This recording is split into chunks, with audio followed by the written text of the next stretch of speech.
பாருங்க, சப்பாத்திக்கு இந்த கிரேவி வச்சு சாப்பிடும் போது சூப்பரா இருக்கும்.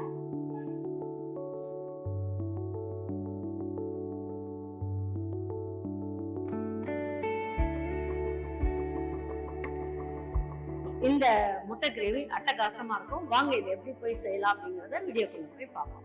இப்போ இதுக்கு 2 ஸ்பூன் அளவுக்கு எண்ணெய் ஊற்றிக்கலாம். நல்லெண்ணெய், கடலெண்ணெய் எது வேணாலும் ஊற்றிக்கோங்க. 2 ஸ்பூன் அளவுக்கு ஊற்றிக்கலாம். பாருங்க, எண்ணெய் நல்லா காஞ்சிருச்சு. ஒரு 1/4 ஸ்பூன் அளவுக்கு கடுகு சேர்த்துக்கலாம். ஜீரகம் 2 பிஞ்ச் அளவுக்கு சேர்த்துக்கோம். வேற எதுவும் சேர்க்கணும்னு அவசியம் இல்லை. இதுல ஒரு 10 மிளகு இதையும் சேர்த்துக்கலாம். நல்லா இதெல்லாம் பொரிஞ்சதுக்கு அப்புறம் 1 இன்ச் அளவுக்கு கருவேப்பிலை சேர்த்துக்குவோம். இப்போ ஒரே ஒரு பெரிய வெங்காயத்தை நீல வாக்குல கட் பண்ணியிருக்கேன், இதையும் சேர்த்துக்கலாம்.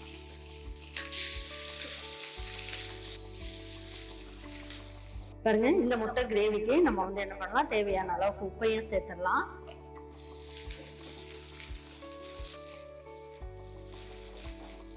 பாருங்க, 1/4 வாசி அளவுக்கு இந்த வெங்காயம் நல்லா வதங்கினதுக்கு அப்புறம் நான் என்ன பண்ணிருக்கேன் பாருங்க, சின்ன வெங்காயம் ஒரு 7 வெங்காயத்தை கொஞ்சமா தண்ணி ஊற்றி அரைச்சிருக்கேன். இதையும் இதுல ஊற்றிடலாம்.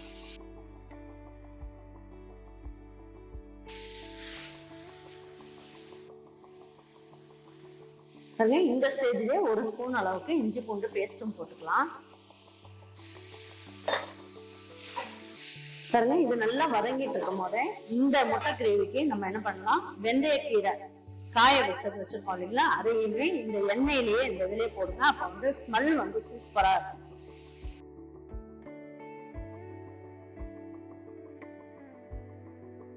பாருங்க, நல்லா இந்த மாதிரி வதக்கியாச்சு. இந்த நேரத்துல நம்ம என்ன பண்ணலாம், இதுல 3 தக்காளி பேஸ்ட் மாதிரி அரைச்சு வச்சிருக்கேன். தண்ணி ஊத்தல, இந்த பேஸ்ட் அப்படியே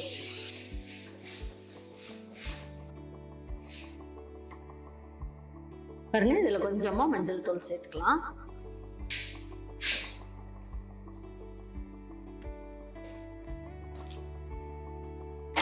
இப்ப இது வதங்கிட்டு இருக்கும் போதே நம்ம என்ன பண்ணலாம், காஷ்மீரி சில்லி பவுடர் நல்ல கலருக்காக, கலர் பார்க்கும் போதே உங்களுக்கு வந்து கலர் சூப்பரா இருக்கும் இல்லையா, அதுக்காக இந்த குட்டி ஸ்பூன்ல 1 ஸ்பூன் அளவுக்கு சேர்த்துக்கலாம். பாருங்க, குட்டி ஸ்பூன்.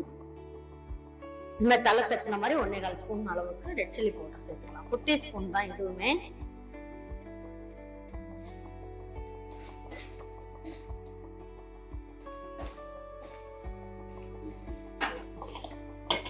பாருங்க, இந்த ஸ்பூன்ல 3/4 ஸ்பூன் அளவுக்கு மல்லித்தூள் சேர்த்துக்கலாம்.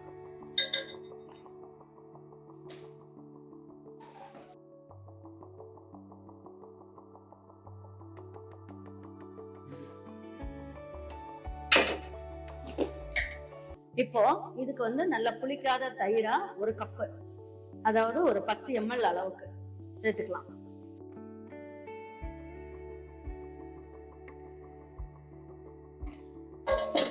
பாருங்க, இதோட பச்சை வாசம் போக எல்லாமே இது பண்ணியாச்சு. இப்போ நம்ம வேச்சு வச்ச முட்டை எல்லாமே எடுத்து இதுல போட்டுடலாம்.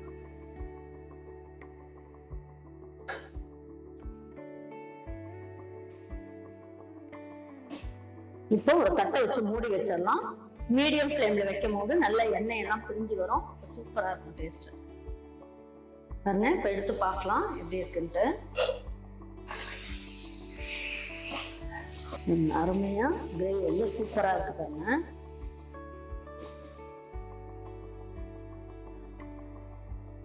பாருங்க, இப்ப வந்து என்ன பண்ணலாம், மல்லி இலையை தூவி விட்டுடலாம். கொஞ்சமா கருவேப்பிலை இலையும் கொஞ்சம் பிச்சு போட்டுக்கலாம். ரொம்ப அருமையான முட்டை கிரேவி ஜம்முன்னு ரெடி ஆயிடுச்சு.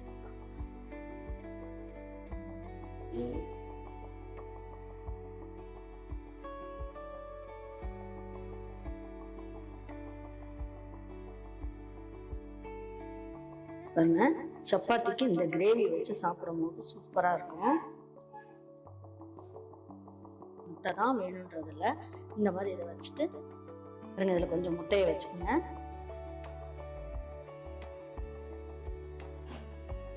பாருங்க, சப்பாத்தியும் நல்லா சாஃப்டா இருக்கும், முட்டை கிரேவியும் அட்டகாசமா இருக்கும். கண்டிப்பா நீங்க உங்க வீட்டுல இருக்கவங்களுக்கு இந்த மாதிரி செஞ்சு கொடுங்க. செஞ்சு கொடுத்துட்டு அவங்களுக்கு எல்லாம் பிடிச்சிருந்ததுன்னா லைக் பண்ணுங்க, ஷேர் பண்ணுங்க, சப்ஸ்கிரைப் பண்ணுங்க, மறந்துடாம கமெண்ட்ஸ் பண்ணுங்க.